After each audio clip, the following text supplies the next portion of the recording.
पार्वती संग गाए हरि ओम नमः शिवाय।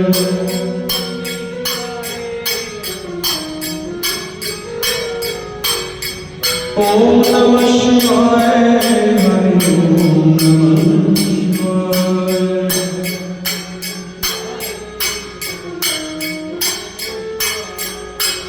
ओम नमः शिवाय हरि ओम नमः शिवाय। जब जब भीड़ पड़ी भक्तों पर, जब जब भीड़ पड़ी संतन पर,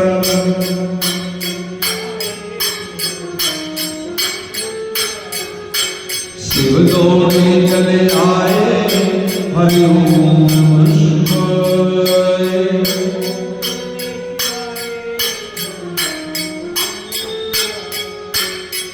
ओम नमः शिवाय हरि ओम नमः शिवाय।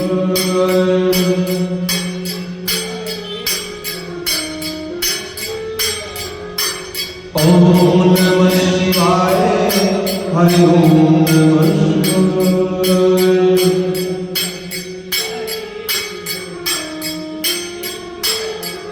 भोले शंकर जी आए हरि ओम नमः शिवाय।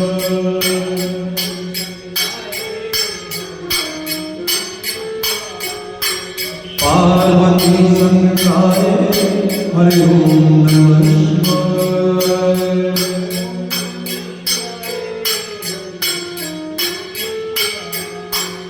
ओम नमः शिवाय हरि ओम नमः शिवाय। उनकी जय।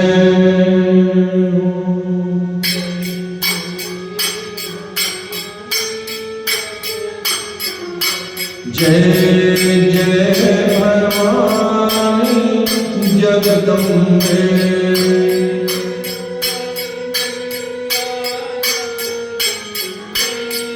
जय श्री राम मैया जगदम्बे।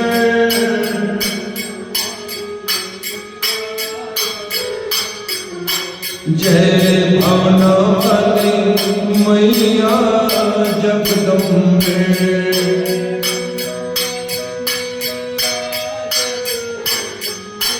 जय माता वाली मैया जगदम्बे।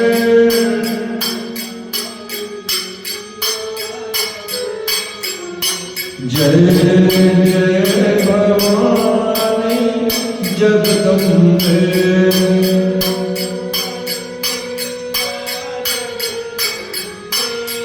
जय भवनवाली मैया जगदम्बे।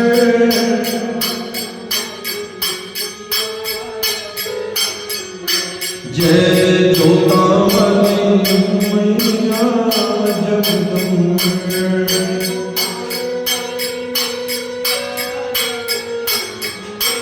जय पहाड़ों वाली मैया जगदम्बे।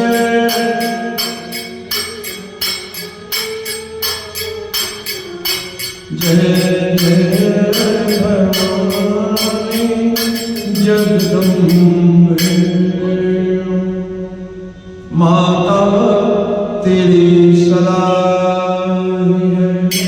श्री कृष्ण गोविंद हरे मुरारी नाथ नारायण वासुदेव।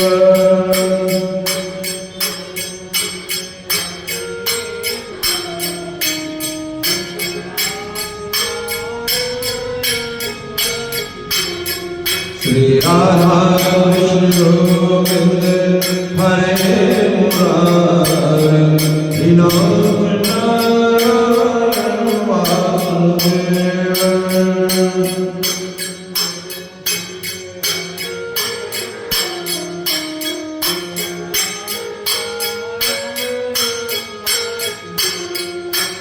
हे नाथ नारायण वासुदेव हे नारायण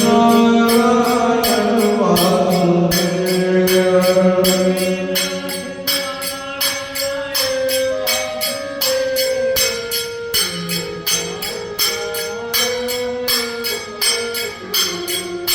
श्री कृष्ण गोविंद हरे मुरारी हे नारायण वासुदेव।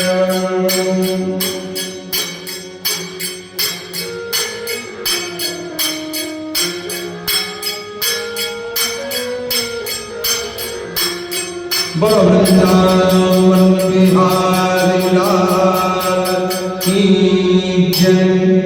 गजाननं तुंगनादिसेवितं कपित्थजम्बो फलचारुभक्षणं उमासुतं विनाशकारकं नमामि विघ्नेश्वरपादपङ्कजं नमामि विघ्नेश्वर पादपङ्कजं। बोलो श्री गणेश जी महाराज की जय। श्री वृंदावन बिहारी लाल की जय।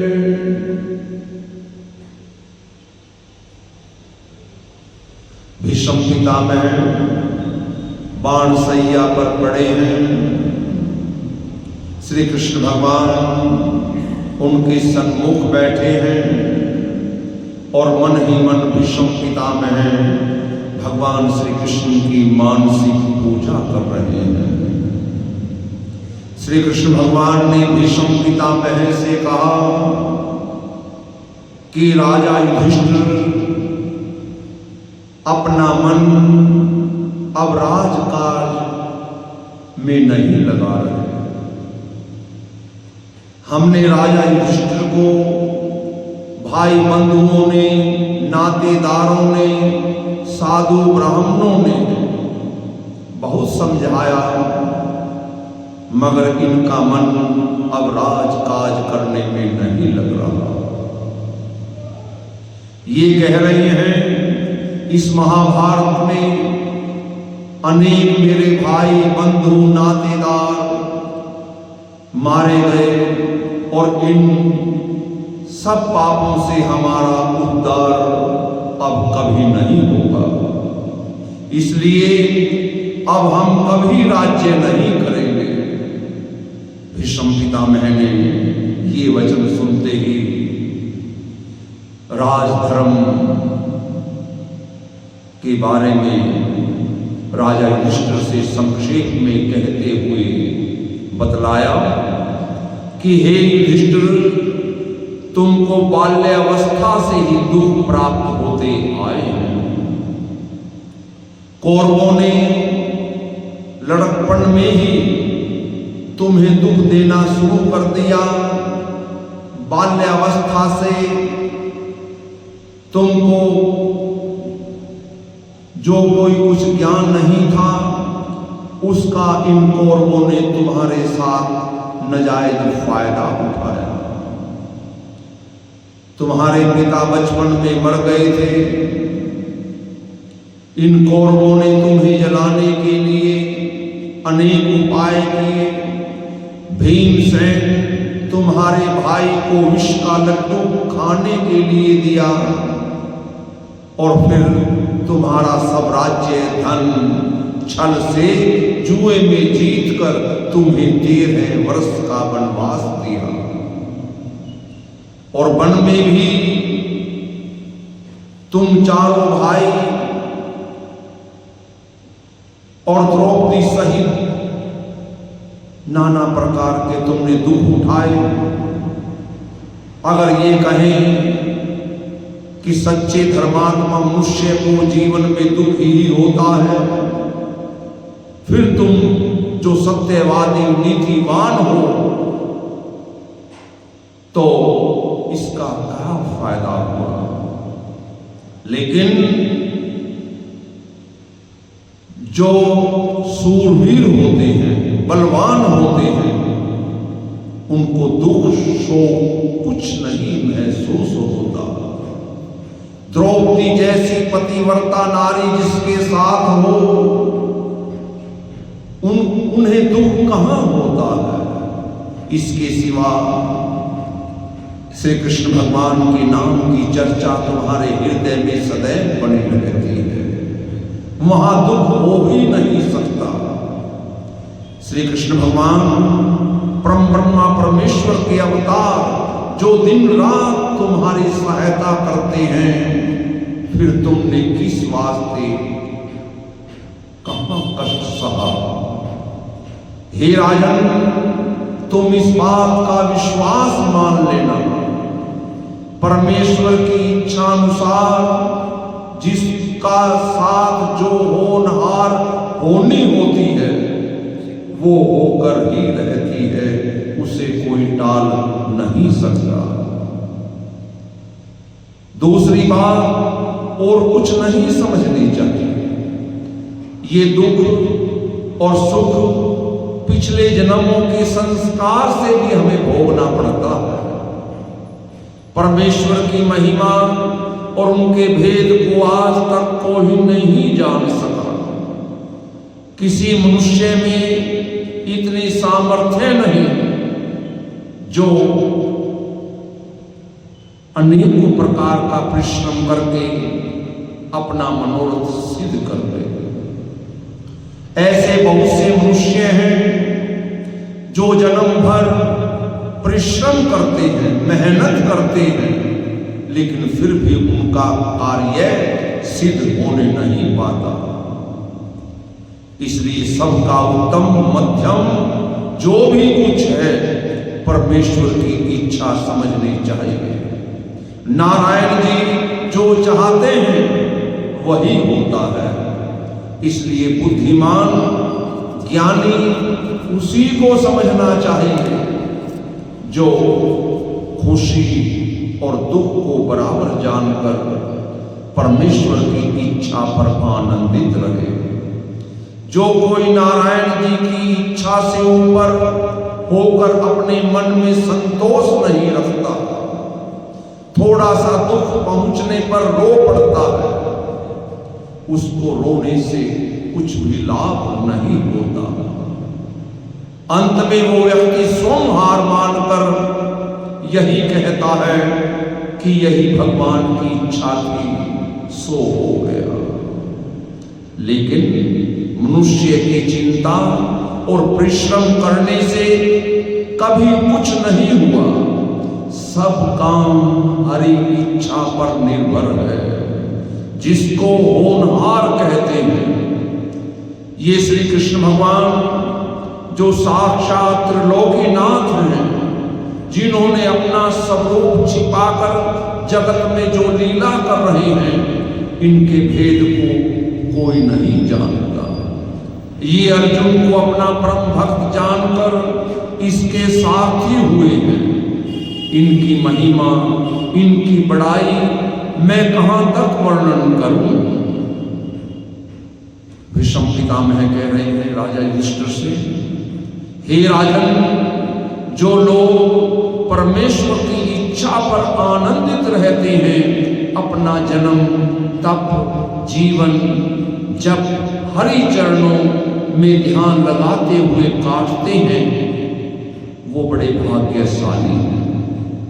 देखो, एक महादेव जी जो सदा कैलाश पर्वत पर बैठे हुए उन नारायण जी का नाम ही रटते हैं। दूसरे नारद मुनि जो आठों पहर मन से मगन और आनंदित होकर जिस जगह चाहे उनका मन वहीं पहुंच जाते हैं, वो भी वीणा बजाते हैं और उसी ज्योति स्वरूप का भजन और गुण गाते हैं।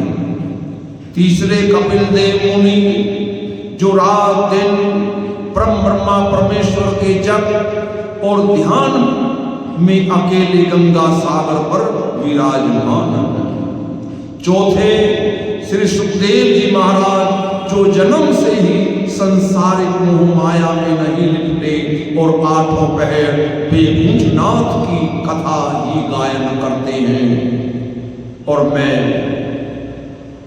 जो तुम कह रहे हो कि राज सिंहासन पर नहीं बैठूंगा, तब हे युधिष्ठिर, सब राज्य और ये महाभारत जो हुआ है इसके बारे में तुम्हें विचार करना चाहिए। एक बार 5वां राजा बलि, जिन्होंने श्याम सुंदर की इच्छा पर अपना राज सिंहासन छोड़ दिया था और सर्वत्र अपने आप को भगवान को अर्पण कर दिया था, इसलिए युधिष्ठिर तुम जानते हो या अपने मन में विचार कर रहे हो कि मेरे हाथों मेरे कारण मेरे नातेदार सगे संबंधी युद्ध में मारे गए, सो ऐसा सोचना गलत है। तुम कौन हो? तुम्हारा किया ये युधिष्ठिर कुछ नहीं हो सकता। जो बात नारायण जी ने चाही है, जो नारायण जी की इच्छा है, वही होकर रहती है। इसलिए तुम अपने हृदय से चिंता दूर करो और यही नारायण की इच्छा समझकर यज्ञ तप दान पुण्य करके अपना पाप छुड़ाओ और फिर राज सिंहासन पर बैठकर प्रजा का धर्म के साथ पालन करो। अगर तुम राज्य नहीं करोगे तो पाप तुमको बड़ा भारी लगेगा। जिस समय भीष्म पितामह ये सब ज्ञान धर्म राजा युधिष्ठिर को समझा रहे थे, उस समय द्रौपदी भी बैठी हुई भीष्म पितामह की ओर देख रही थी। जब भीष्म पितामह सब धर्म के बारे में ज्ञान दे रहे थे, तो उस समय जिस सभा में धर्म के जानने वाले मनुष्य बैठे हों, वहां पर अधर्म नहीं होना चाहिए, इस बारे में जब भीष्म पितामह कह रहे थे तो द्रौपदी मन ही मन लज्जित हो रही थी। भीष्म पितामह के वचन सुनते ही द्रौपदी ने राजा युधिष्ठिर और अर्जुन की ओर देखकर पहले मुस्कुराया और फिर मन में विचार किया। देखो, राजा दुर्योधन की भरी सभा में भीष्म पितामह के सामने मेरे साथ कैसी दुशासन ने दुर्दशा की थी। राजा दुर्योधन ने मुझे अपनी जंघा पर बैठाने के वास्ते कहा। इतनी दुर्दशा होने पर भी मेरे प्राण नहीं निकले। मैं अपना मुख किसी को दिखलाने लायक नहीं रही। ऐसे जीने से अच्छा तो मैं मर जाती, वही उत्तम था। और ये समझकर द्रौपदी मन ही मन उदास हो गई और उसका मुख मलिन देखकर भीष्म पितामह उसके मन की बात को जान गए। भीष्म पितामह बोले, हे बेटी द्रौपदी, तुम अपने मन में किसी बात की सोच मत करो। मुझे धिक्कार है। जिस समय ये अधर्म तुम्हारे ऊपर हो रहा था, उस सभा में मैं भी बैठा हुआ था। मैं दुर्योधन को अगर इस अनीति के बारे में मना करना चाहता तो उसकी इतनी सामर्थ्य नहीं थी जो वो ऐसा अधर्म तेरे साथ करता। पर उस समय मेरे मन में ये ज्ञान नहीं आया। इससे बेटी तुम निश्चय करके जान लो, श्याम सुंदर की इच्छा यही थी। जो बात नारायण जी चाहते हैं वही होकर रहती है। उनकी इच्छा में किसी की बुद्धि काम नहीं करती। और इसका एक कारण और है द्रौपदी, अगर कोई व्यक्ति किसी ज्ञानी महात्मा होने के बावजूद भी किसी अधर्मी पापी की संगति करे, उसका अन्न खाए, तो उसका ज्ञान नष्ट हो जाता है। जो जो लोग जिसका अन्न खाते हैं उनकी बुद्धि उन्हीं के समान हो जाती है। सो हम, हे द्रौपदी, उन दिनों राजा दुर्योधन अधर्मी का अन्न खाकर उसी के साथ संगति करते दिन रात रहते थे, इसलिए मुझे उस समय धर्म और अधर्म का विचार नहीं रहा। अब मुझे आज 56 दिन हो गए हैं दाना पानी छोड़े हुए इस बाण सैया पर पड़े हुए, इसलिए आज मेरे तन में राजा दुर्योधन के अन्न का एक भी विकार नहीं है और ना ही आज मेरे संग दुर्योधन का साथ है। और इसी कारण आज मुझे ये ज्ञान मिला है। बेटी, इस बारे में तुम निश्चिंत रहो, होनी प्रबल होती है। इति श्री भागवत सकल कथा विराम। बोलो श्री विष्णु भगवान की जय। शांताकारं भुजगशयनं पद्मनाभं सुरेशं विश्वाधारं गगनसदृशं मेघवर्णं शुभांगं श्रीलक्ष्मीकान्तं कमलनयनं योगिभिर्गम्यं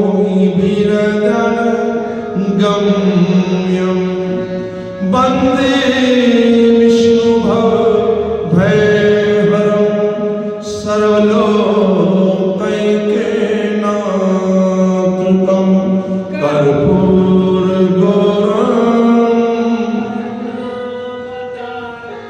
संसारसारं भुजगेन्द्रहारं सदा वसन्तं हृदयारविन्दे भवं भवानी सहितं नमामि।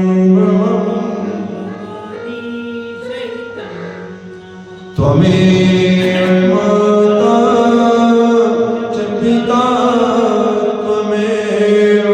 त्वमेव बन्धु च सखा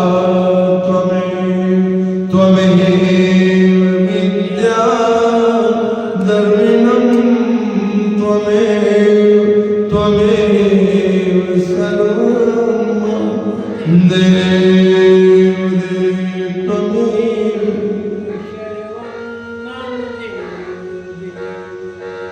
सर्वे भवन्तु सुखिनः सर्वे सन्तु निरामयाः सर्वे भद्राणि पश्यन्तु मा कश्चित् दुःखभाग् भवेत्। धर्म की जय हो, अधर्म का प्राणियों में विश्व का गौ हत्या सनातन धर्म की जय। श्री सत्यनारायण स्वामी की जय। हे माई सचिया तेउचिया जोत वाले माता तेरी सदा जय। श्रीमद्भागवत महापुराण की जय। श्री सुखदेव जी महाराज की जय।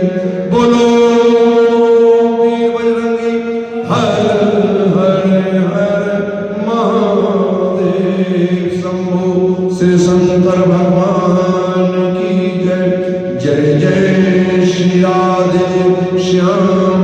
जय जय श्री राधे श्याम। जय जय श्री राधे श्याम। ओम त्र्यंबकं यजामहे सुगंधिं पुष्टिवर्धनम् उर्वारुकमिव बन्धनात्